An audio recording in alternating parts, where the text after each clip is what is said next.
बढ़िया है क्या कहना चाहेंगे? राजमंगल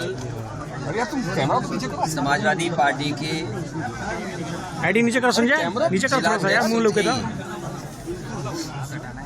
लेकिन राजमंगल जब से राजनीति की शुरुआत की है वो एक समर्पित निष्ठावान कार्यकर्ता की तरह समाजवादी पार्टी को हमेशा मजबूत करते रहे। जो जमीनी सिद्धांत विचारधारा को पहुंचाने का काम उन्होंने लगातार किया है। एकदम ऊपर कर दो, ऊपर कर दो, लेकिन मुंह ढका जाए राजमंगल यार, तुम तो यार शुरुआती दौर में जब कम उम्र के थे उस समय यूथ में काम कर रहे थे, यूथ के संगठन में रहे, जिला पंचायत के अध्यक्ष रहते हुए भी उन्हें काम करने का मौका मिला और अभी पार्टी ने बहुत बड़ी जिम्मेदारी उन्हें दी थी जिला अध्यक्ष के पद की। मुझे याद है कुछ दिन पहले जब मीटिंग हुई और जब बातचीत हुई तो उन्होंने यही आश्वासन दिया और उन्होंने भरोसा भी दिलाया था कि इस बार कुछ भी हो समाजवादी पार्टी को वो नीचे कर, आडियस मतलब है ना, नीचे करिए। लेकिन आज इस दुख की घड़ी में हमें उनके परिवार के लोगों से मिलना पड़ रहा है, उनके सहयोगी साथी और बड़ी संख्या में उनके समर्थक लोग हमें दिखाई दे रहे हैं। एक्सीडेंटल डेथ हमेशा बहुत शॉकिंग होती है। एक्सीडेंट की मृत्यु नहीं यार, वो अचानक की है। उनका एक्सीडेंट हुआ, जो कुछ उस समय उनको इलाज या इंतजाम जानकारी के बाद किया गया, लेकिन वो हमारे और आपके बस में किसी के बस में नहीं था। जो इलाज संभव हो सकता था वो भी नहीं करा पाए, वो हमारे बीच नहीं रहे। जो व्यक्ति एक बार चला जाता वो दोबारा नहीं लौटता है। लेकिन राजमंगल ने अपने कम समय में, इतने कम समय में उन्होंने जो व्यवहार बनाया और परिवार का साथ लेकर के पार्टी को और ऊंचाई तक पहुंचाने का लगातार वो प्रयास करते रहे। हम दुखी हैं, समाजवादी पार्टी पूरा साथ है उनके परिवार के साथ, और मैं श्रद्धांजलि भी देता हूं और याद करता हूं कि ऐसा समर्पित कार्यकर्ता अब मिल पाना मुश्किल है। उनकी कमी हमेशा हम लोगों को खली। अध्यक्ष जी, आज आप बलिया आए हैं और बलिया के कार्यक्रम जो निर्धारित कार्यक्रम था उसके 1 घंटा पहले आ गए। इस तरह से उत्तर प्रदेश में अभी लोकसभा चुनाव की रणभेरी नहीं बजी है, लेकिन अभी से आपने जो है पूरा जो है रणनीति बुन लिया है। तो एक तरफ आप इतना तेजी दिखा रहे हैं, पूरे प्रदेश को मथने में जुटे हुए दिन रात, लेकिन दूसरी तरफ इंडिया गठबंधन तो आज तक न्यूनतम साझा कार्यक्रम घोषित कर पाई, न सीट शेयरिंग हो पाया। तो आप इस इंडिया गठबंधन का मजबूत घटक हैं, तो कब तक होगा? दुख का समय जरूर है और अभी बहुत दिन नहीं हुए राजमंगल के गए हुए, लेकिन जिस समय पार्टी की बैठक हुई उस समय हमारी पार्टी के नेता और राजमंगल और तमाम लोगों ने यही कहा कि इस बार पार्टी को जिता करके भेजेंगे। जहां जहां बलिया के लोगों की जिम्मेदारी होगी उन लोकसभाओं को जिताने का काम करेंगे। जहां तक गठबंधन का सवाल है, गठबंधन में पूरी जिम्मेदारी के साथ समाजवादी पार्टी साथ है।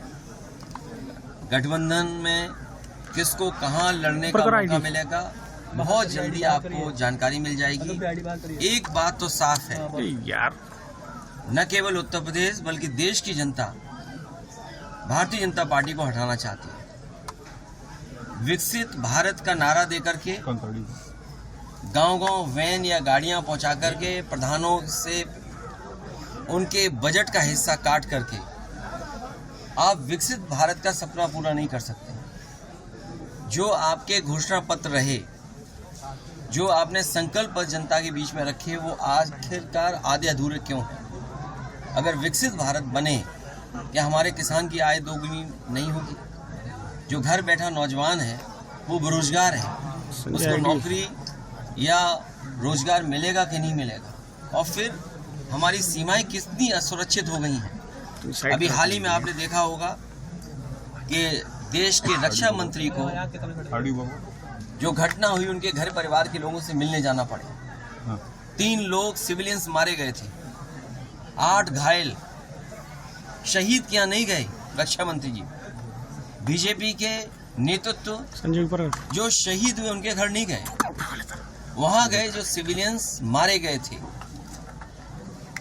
सरकार की कमी या उस समय जो फैसले लिए उसकी कमी, लेकिन अग्निवीर जैसी व्यवस्था से कभी भी देश की सुरक्षा उतनी मजबूती से नहीं हो सकती है जितनी मजबूती से होनी चाहिए। तो सीमाओं का सवाल है, बेरोजगारी का सवाल है, महंगाई का सवाल है, और जो बड़े बड़े सपने दिखाए थे इन्वेस्टमेंट मीट के, आपके बलिया में चुनाव आ गया है ऊपर तो हो सकता है सपना दिखा रहे हों लेकिन जमीन पर कुछ नहीं पहुंचा होगा।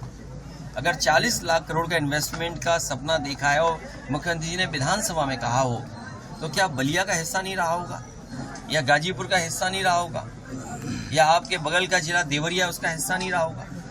आखिरकार 40 लाख करोड़ में ये आखिरी के हमारे पूर्वांचल के जिले में क्या पहुंचा है?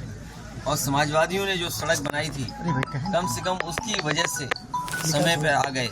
मौसम खराब होने की वजह से भी नहीं आ सकते थे, लेकिन सड़क अच्छी बनने की वजह से कम यहाँ पहुंच गए और समय से परिवार और अपने पार्टी कार्यकर्ता नेताओं से मिल पाए। अध्यक्ष जी, आपके दल का राष्ट्रीय आधार है, कई राज्यों में आप जो है विधानसभा लोकसभा का चुनाव लड़ते रहे हैं। लोकसभा के आगामी चुनाव में उत्तर प्रदेश से बाहर भी क्या आपका दल चुनाव लड़ेगा? महाराष्ट्र में, वेस्ट बंगाल में? विचार नहीं कर रहे हैं, लेकिन भविष्य में क्या रणनीति बनेगी उस पर तय करेंगे।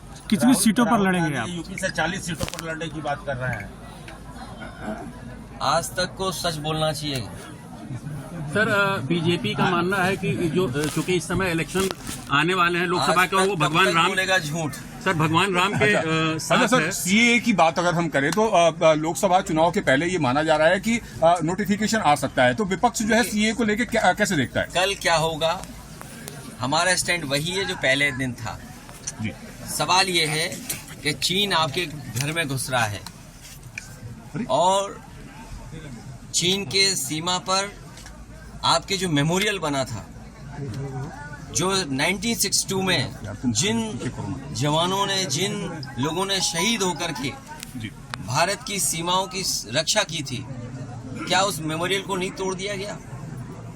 चीन की फौज क्या आपके भारत के अंदर नहीं आ गई? इसका सवाल का जवाब है किसी के पास? आप सीमाएं की सुरक्षा नहीं कर पा रहे हैं, आप सीए लाना चाहते हैं, आप अपने जवानों की रक्षा नहीं कर पा रहे हैं, और सरकार की गलती और कमी की वजह से सिविलियंस की जान जारी है, तो कितना अविश्वास आपके प्रति पैदा हो रहा है? तो ये बड़े सवाल हैं, इसलिए आप उलझे मत। वही महंगाई, वही बेरोजगारी, और जो सपना दिखाया था कि किसानों की आय दोगुनी हो जाएगी, बलिया के किसानों की क्या आय दोगुनी हो गई? जी। क्या यहाँ का नौजवान पक्की नौकरी पा रहा है, पक्की वर्दी पहन पा रहा है क्या? नमस्कार, मैं हूं मानक गुप्ता।